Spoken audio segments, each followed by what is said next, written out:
الحمد لله رب العالمين، والصلاة والسلام على رسوله محمد وعلى آله وأصحابه أجمعين. قال الله تبارك وتعالى في القرآن العظيم: فأعوذ بالله من الشيطان الرجيم. كنتم خير أمة أخرجت للناس تأمرون بالمعروف وتنهون عن المنكر. الآية. صدق الله العظيم. خدمت بینندگان عزیز و گرامی، خدمت همه سروران، السلام علیکم و رحمت الله تعالی و برکاته. یک بار دیگر در خدمت شما از برنامه‌های اسلامی که یکی از اون برنامه‌ها الگوهای هدایت هست قرار داریم و قرار گرفتم. امید است که الله سبحانه و تعالی برای ما توفیق بدهد تا اینکه از چنین الگوهای زیبایی که داریم الگو برداری بکنیم و آنها را برای خود الگو قرار بدیم. الگوهای هدایت کیا هستند؟ در برنامه گذشته ارتباط به آنها که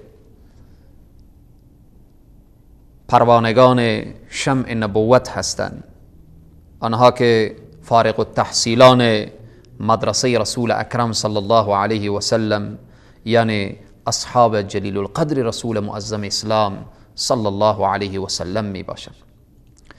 در برنامه گذشته صحابه را لغتا و اصطلاحا و شروط صحابه را به طور خلاصه و فشرده اشاره کردیم و صحابه را از دیدگاه قرآن گفتیم بیان می کنیم.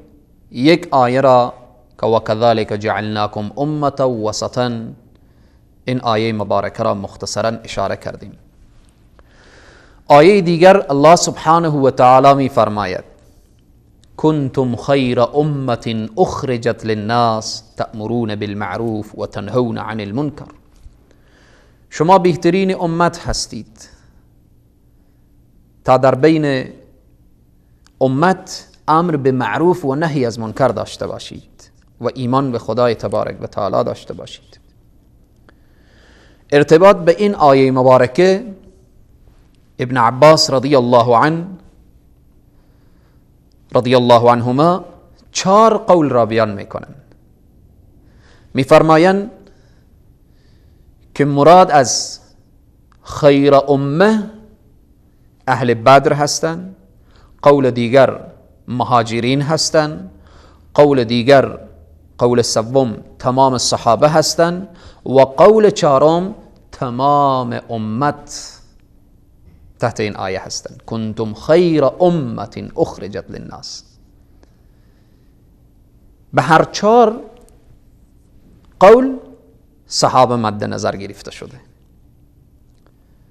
اهل بدر صحابه یان، شاگردان محمد رسول الله یان، مهاجرین صحابه یان، تمام صحابه یان و تمام امت که قول صحیح و راجح کنتم خیر امة اخرجت للناس تمام امت هست. شما بهترین امت هستید. خب این امتی که بهترین شناخته شده، صدر این امت کی هست؟ صدر این امت اصحاب جلیل القدر رسول معظم اسلام صلی الله علیه و سلم می باشند. آیه دیگر سریعتر میگذریم، به طور خلاصه و فشرده فقط فهرستوار آیات قرآن را اشاره میکنیم. آیه دیگر الله سبحانه و تعالی میفرماید: لقد تاب الله على النبي والمهاجرين والانصار الذين اتبعوه في ساعة العسرة. الله اکبر. الله سبحانه و تعالی میگه به تحقیق که لقد تاب الله، به تحقیق که الله قبول کرده توبه پیامبر و مهاجرین و انصار و اونهایی که الذین اتبعوه فی ساعة العسره، پیروی کردن او را، اطاعت کردن او را در جیش العسره، در او غزوه‌ای که بسیار سخت و دشوار بود.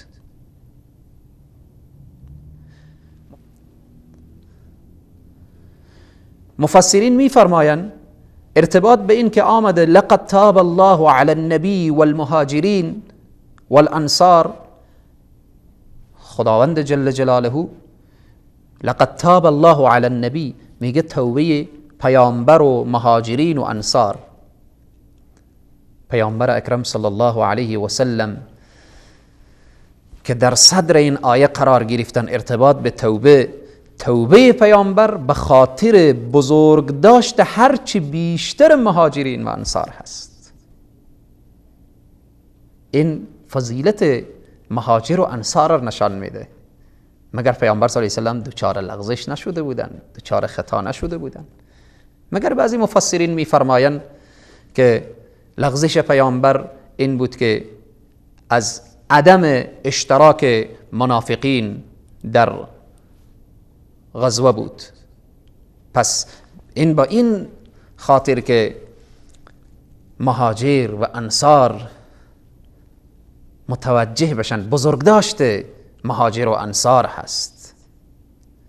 پس لقد تاب الله علی النبی والمهاجرین والانصار، وقتی خداوند بیان میکنه که الله سبحانه و تعالی توبه پیامبر و مهاجر و انصار میپذیره و قبول میکنه، این چه نعمت عظیم و بزرگ است که خداوند مهاجر و انصار در ردیف و در کنار حبیب خود قرار میدهد. در اینجا ابوبکر جصاص میفرماید فیه مدح لاصحاب النبی صلی الله علیه و سلم. این مدح صحابه هست، این تعریف صحابه هست، این توصیف صحابه هست. الله اکبر. خوشا به حال آن صحابه‌ای که اگر دوچار لغزش هم شدن، دوچار اشتباه هم شدن، ما نمیگیم صحابه اشتباه نکردن، خطا نرفتن، خطا نکردن، ولی خوشا به حال اونها که اشتباه کردن، لغزش کردن، به راه اشتباهی اگر رفتن، خداوند توبه اونها را میپذیره و قبول میکنه. این نعمت عظیم است. التائب من الذنب کمن لا ذنب له. وقتی خداوند توبه انسان را پذیرفت، انسان مثل اینه که اصلا گناه نکرده. خوشا به حال صحابه که اگر دوچار اشتباه و لغزش شدن، خداوند آنها را میبخشه، توبهشان را قبول میکنه. آیه دیگر الله سبحانه و تعالی میفرماید وقل الحمد لله وسلام على عباده الذين اصطفى. الله اکبر. ابن جریر طبری در تحت این آیه مبارکه میفرماید این که قرآن میگه قل، بگو الحمد لله وسلام على عباده الذين اصطفى. ابن جریر طبری رحمه الله میفرماید که الذين اصطفاهم ای اجتباهم لنبیه محمد صلی الله علیه و سلم فجعلهم اصحابه و وزراءه علی الدین. الله صحابه را انتخاب میکنه على عباده الذين اصطفى، الذين آنهایی که اصطفا، الله اینها را برچیده، الله اینها را انتخاب کرده، الله اینها را در خدمت دین خود قرار داده، به نصرت کتاب خود و سنت حبیب خود قرار داده. از بین همه انسانها بعد از انبیاء علیهم السلام بهترین انسانها و شایسته ترین انسانها، با تقواترین انسانها و محبوبترین انسانها بعد از انبیاء علیهم السلام اصحاب پیامبرن. این جایگاه را الله برای اونها داده. این کلام پروردگار عالم هست. این قرآنی که من و تو ایمان داریم تعریف و توصیف صحابه را میکنه. الله از فوق آسمان ها میگه بگو الحمدلله، حمد خدا رو بکن، ثنا و ستایش الله رو بیان کن که چنین سربازان جان بر کف الله میگه من در خدمت تو گذاشتم. صحابه چنین شخصیت هایی هستند که تیر میآیه، بعدا در شناخت صحابه انشاءالله میخوانیم که این جان فدایی، جان نثاری، ایثار، از خودگذشتگی، اینها در وجود صحابه بود. تیر میآیه که به جان رسول الله صلی الله علیه و سلم اصابت کنه، صحابه دست خود را میگیره که در دست صحابه بخوره، به جان رسول الله اصابت نکنه. الله اکبر. الذين اصطفى، الله که اینها را انتخاب کرده، الله که اینها را از بین همه انسان ها برچیده. آیه دیگر ابن عباس رضی الله عنه در تحت این آیه قل الحمد لله و سلام علی عباده الذین اصطفى، ابن عباس می فرمایند قال ابن عباس اصحاب محمد اصطفاهم الله لنبیه، الله اینها را برگزیده، الله اینها را برچیده برای نبی خود، در خدمت نبی خود. این تعریف و توصیف صحابه هست. آیه دیگر الله سبحانه و تعالی می فرماید والسابقون الاولون من المهاجرین والانصار. الله اکبر. این آیه در کجا هست؟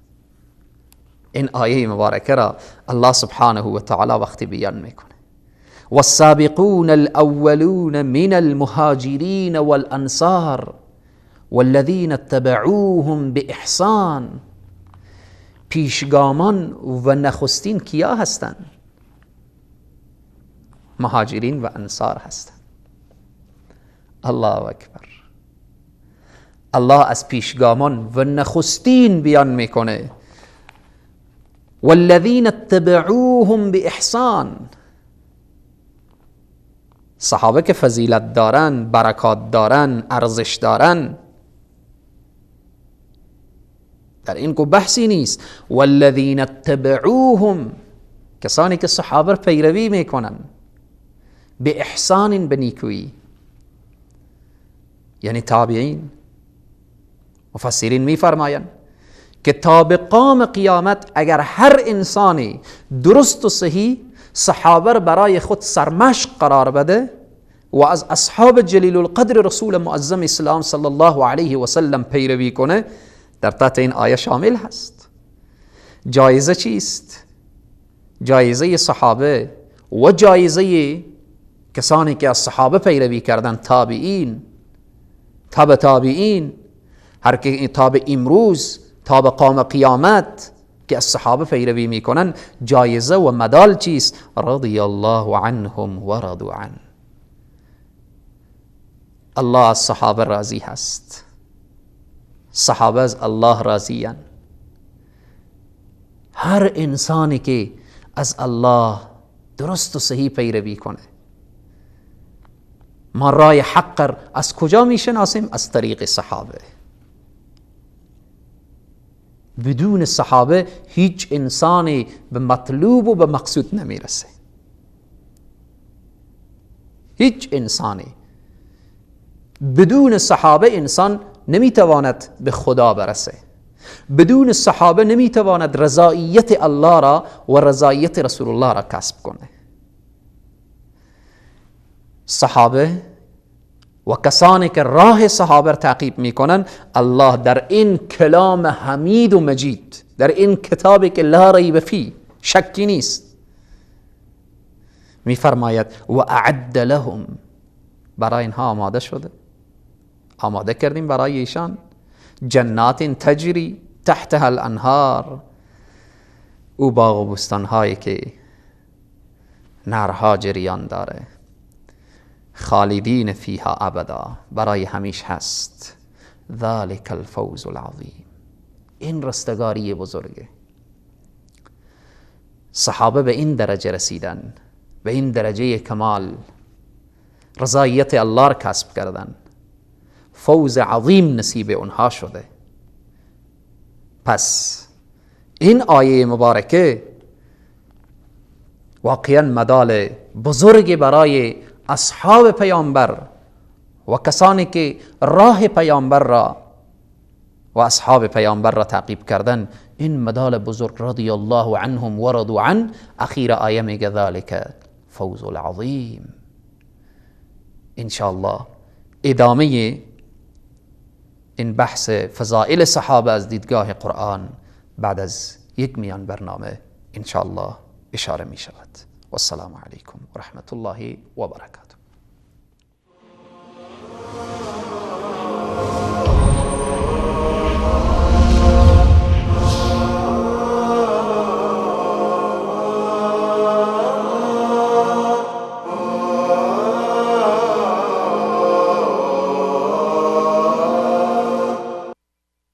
هدي الحبيب يقودني وبنوره تصفو الحياة.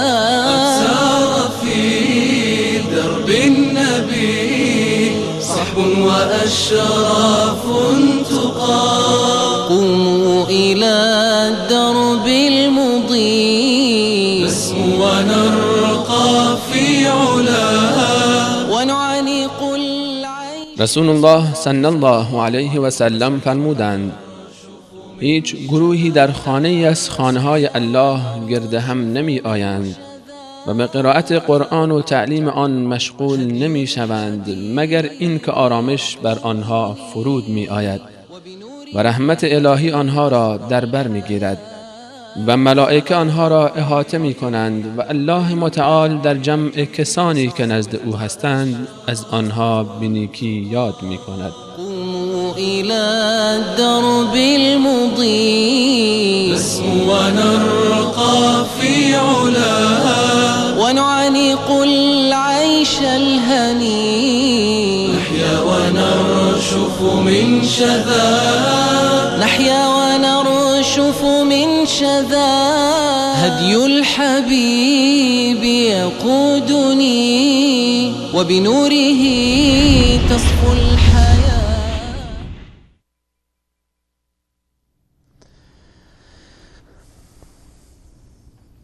بینندگان عزیز و گرامی، السلام علیکم و رحمت الله تعالی و برکاته. مجددا به برنامه های الگوهای هدایت خوش آمدید.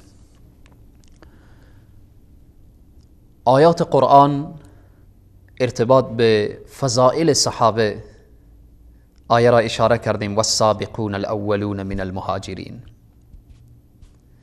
آیه دیگر ارتباط به وصف و اوصاف اصحاب جلیل القدر رسول معظم اسلام صلی الله علیه و سلم. در اخیر سوره فتح الله سبحانه و تعالی تعریف و توصیف اصحاب رسول الله صلی الله علیه و سلم را چنین می کند: محمد رسول الله والذین معه اشداء علی الكفار رحماء بینهم. الله اکبر. محمد رسول الله، کسی به واقعیت که به پیامبر اکرم صلی الله علیه و سلم ایمان داشته باشه تعریف صحابه میدانه. محمد رسول الله، محمد رسول خداست، فرستاده الله است. معلم بیان میشه، شاگردان و تعریف و توصیف شاگردانش، پروانگان شمع نبوت، فارغ التحصیلان مدرسه رسالت دارای این صفات بودن. محمد رسول الله والذین معه، آنهایی که به همراه پیامبر بودن. به همراه پیامبر کی بود؟ هم نشین با پیامبر کی بود؟ دفاع از پیامبر کی میکرد؟ اصحاب پیامبر بودن. والذین معه، آنهایی که با همراه پیامبر بودن دارای این صفات بودن. اشداء علی الکفار، با کفار سختگیر بودن. وقتی فرزند مسلمان میشد پدر برایش مطرح نبود. وقتی پدر مسلمان میشد فرزند که مشرک بود فرزند برایش مطرح نبود. اشداء علی الکفار، با کفار سختگیر بودن. رحماء بینهم، بین همدیگر رحم، ترحم، شفقت، مهربانی. صدیق اکبر که پول میده غلام و برده آزاد میکنه، بلال آزاد میکنه. صدیق اکبر بلال رو با آغوش میگیره. فاروق اعظم سلمان فارس رو با آغوش میگیره. عثمان ذوالنورین صهیب روم رو با آغوش میگیره. رحماء بینهم، رحم، شفقت، ترحم، مهربانی در بین هم دیگر. اشداء علی الکفار، با کفار سختگیر بودن. رحماء بینهم، بین هم دیگر رحم، ترحم و شفقت. اینها وقتی که میدیدی رحماء بینهم، تراهم، ایشان را که ببینی مصروفیتشان چیست، شغلشان چیست. تراهم رکعا سجدا، در حال رکوع و سجده هستند، در حال راز و نیاز هستند. این تعریف و توصیف را الله سبحانه و تعالی در قرآن میکنه. در برنامه اول اشاره کردم کسانی که صحابه قبول نداره با قرآن آشنا نیست، و یا این که این قرآن را قبول نداره. چیز واضح و مسلم است. کتب دشمنان صحابه بردارید، مطالعه کنید که داخل کتبشان اشارات زیادی هست و نعوذ بالله به تحریف قرآن. خب کسی که به تحریف قرآن قائل باشه یقینا صحابه را قبول نمیکنه، یقینا این آیات را قبول نداره. رکعا سجدا، صحابه از الله چی طلب میکردن؟ وقتی دنبال پیامبر می آمدن، وقتی جان فدایی به جان نثاری می کردن، صحابه چی طلب می کردن؟ آیا صحابه پست، مقام، چوکی، عزت ظاهری دنیا، مادیات؟ الله میگه، رب العالمین میگه، چون الله از دلها واقفه. اینها چی طلب می کردن؟ یبتغون، طلب میکردن. چی طلب میکردن؟ مسند و قدرت؟ نخیر. فضلا من الله و رضوانا، فضل الله را طلب میکردن، رضایت الله را طلب میکردن. الله هم آنچه که طلب میکردن الله نصیب صحابه کرد. گفتیم والسابقون الاولون من المهاجرین والانصار والذین اتبعوهم باحسان رضی الله عنهم و رضوا عنه یبتغون فضلا من الله و رضوانا، رضایت نصیبشان شد. ادامه آیه میگه ذلك الفوز العظیم، فضل پروردگار، این فوز عظیم نصیبشان شد. یبتغون فضلا من الله و رضوانا. در سیمای اونها چی دیده میشد؟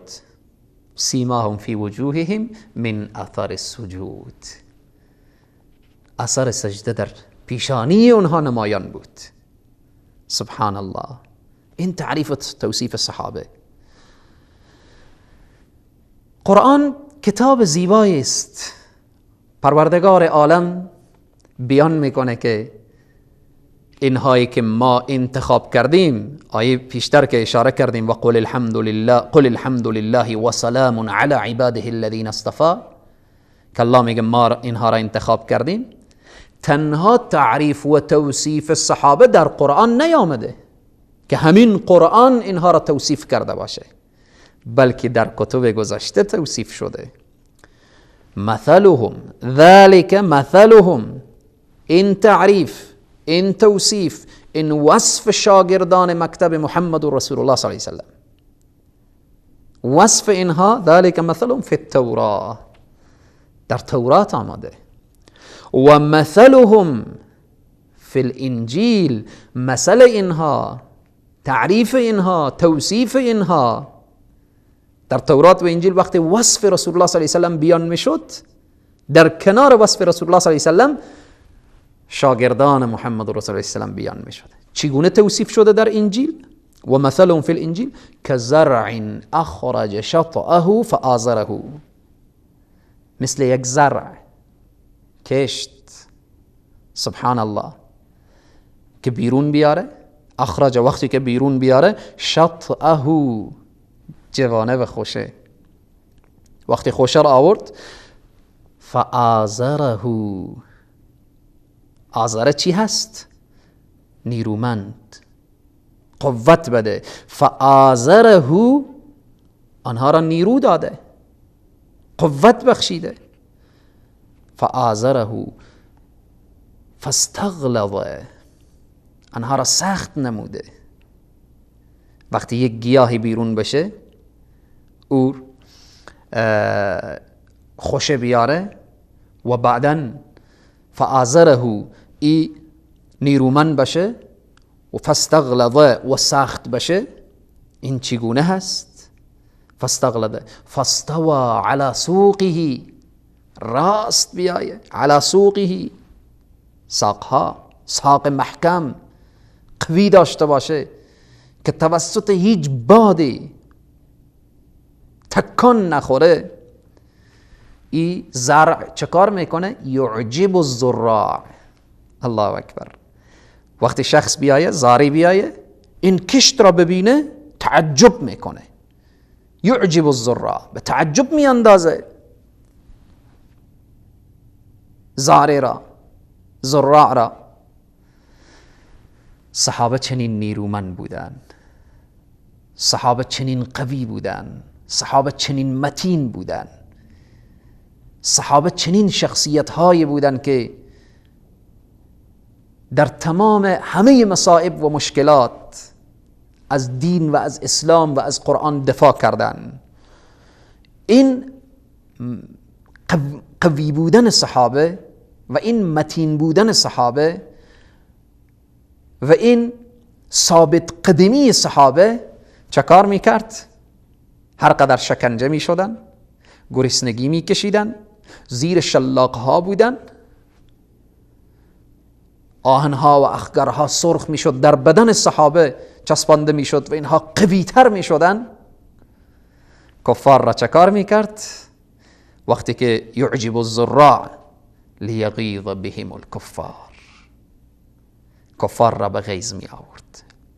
لیغیظ بهم الکفار، اینجا دیگه کفار به خشم می آمدن که چرا این شکنجه میشه. باز هم آماده نیست که یک حرف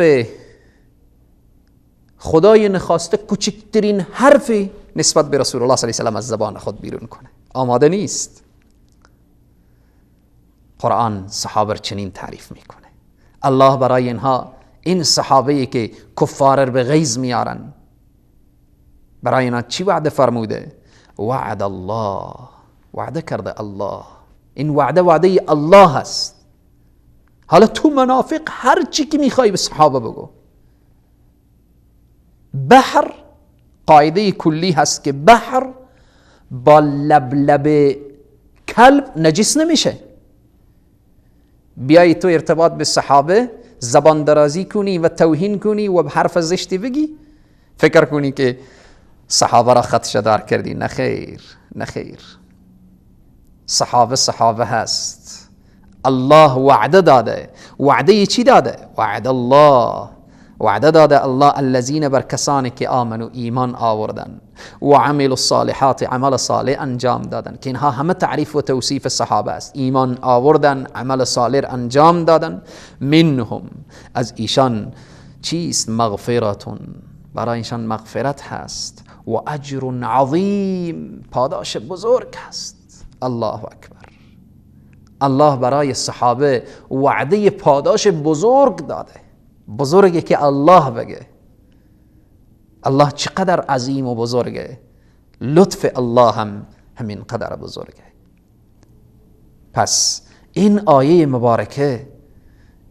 مبارکه ما را متوجه می سازه که نه تنها قرآن بلکه کتب گذشته، تورات، انجیل، اینها همه وصف اصحاب رسول معظم اسلام صلی الله علیه و سلم شده. خدای تبارک و تعالی به ما توفیق بده که صحابه از زبان قرآن، از دیدگاه قرآن ما صحابه را بشناسیم. انشاءالله به برنامه‌های بعدی باز هم من فقط آیات را مختصرا اشاره می کنم تا اینکه عزیزان متوجه بشن که ما وقتی میگیم صحابه، وقتی میگیم اصحاب، اینها مردان ساده نبودن، اینها اشخاص نبودن که ما سرسری از اینها بگذریم. انشاءالله به برنامه‌های آینده آیات دیگری ارتباط به شناخت اصحاب جلیل القدر رسول معظم اسلام صلی الله علیه و سلم اشاره خواهد شد. موفق و سرفراز و سربلند دنیا و آخرت باشید. و السلام علیکم و رحمت الله و برکاته.